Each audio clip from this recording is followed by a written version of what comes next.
आणि राष्ट्रवादी काँग्रेस पक्ष आजच्या घडीला हा या जिल्ह्यामध्ये एकटा पडलेला पक्ष आहे. कारण ज्या ज्या वेळेस त्या ठिकाणी निवडणुका होता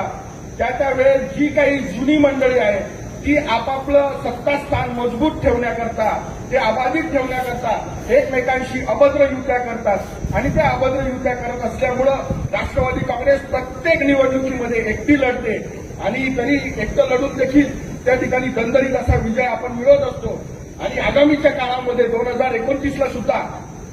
जे काही आहे आपल्या पक्षाला स्वबळाची तयारी करावी लागणार आहे आणि त्या ठिकाणी एवढं मात्र निश्चित आहे की जर आपला हा कार्यकर्ता राष्ट्रवादी काँग्रेस पक्षाचा कार्यकर्ता अशाच पद्धतीनं या ठिकाणी मुश्रीफ साहेबांच्या मागे, सुनेत्रा वहिनींच्या मागे त्या ठिकाणी राहिला तर साहेब ह्या जिल्ह्यातून आम्ही तुम्हाला किमान 2 आमदार आणि भरत ठिकाणी 1 खासदार दिल्याशिवाय या ठिकाणी आम्ही स्वस्थ बसणार नाही, हा देखील शब्द या माध्यमातून देतो. येणाऱ्या निवडणुकीमध्ये जसं सांगितलं अभिजित दादांना कधी एमएलसी मिळाली तर खरोखर